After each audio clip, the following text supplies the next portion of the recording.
Mike Renner here, breaking down the top 10 free agent running backs in the 2019 free agent class. Starting at number 1, no surprise here, LeVeon Bell sat out all of 2018, but before that he was one of the best running backs in the entire NFL. In the 5 years he played over 300 plus snaps with the Pittsburgh Steelers. He earned a 90.1 overall grade over that span. The worry though is his last season in 2017, he only earned a 71.0 grade and played 943 snaps and had over 400 touches. Those are all very high numbers.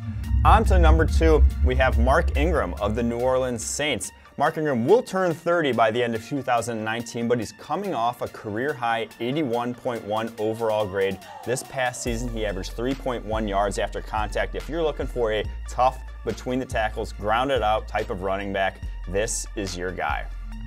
On to number 3, we have Tevin Coleman of the Atlanta Falcons.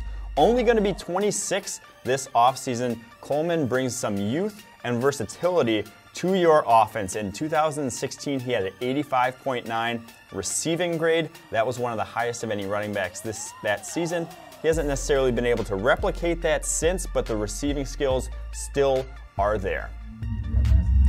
On to number 4, Ty Montgomery of the Baltimore Ravens. He was traded from Green Bay to Baltimore mid-season and moved from wide receiver to running back a few years ago. In that 2016 season when he moved, he averaged 4.4 yards after contact and broke 21 tackles that season. Has not necessarily been a starter since and has struggled with injuries, but he's only 26 years old, and that versatility of being able to move seamlessly from running back to wide receiver will be coveted this offseason. On to number 5, Spencer Ware of the Kansas City Chiefs. Never really earned the starting job there in Kansas City, but he was behind a very good running back in Kareem Hunt. He showed flashes in his young career when he had an 86.1 overall grade across 198 snaps back in 2015. He'll be 27 years old this offseason. Not great production, but I think he can find a role in an offense as a backup.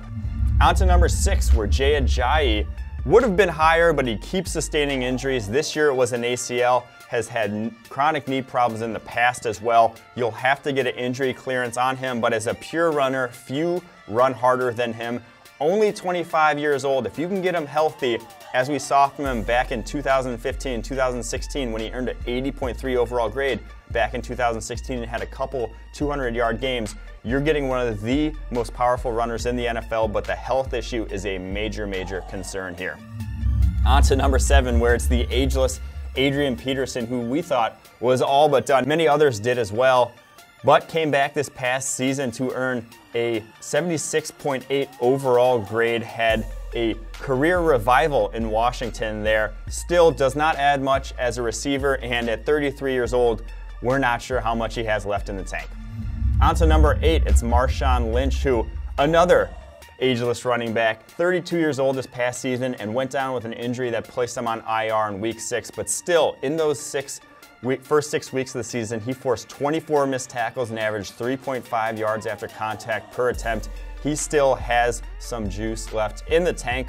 On to number 9, where it's actually an even older running back at this point, Frank Gore. 35 years young at this point. He still earned an 81.4 overall grade in 2018.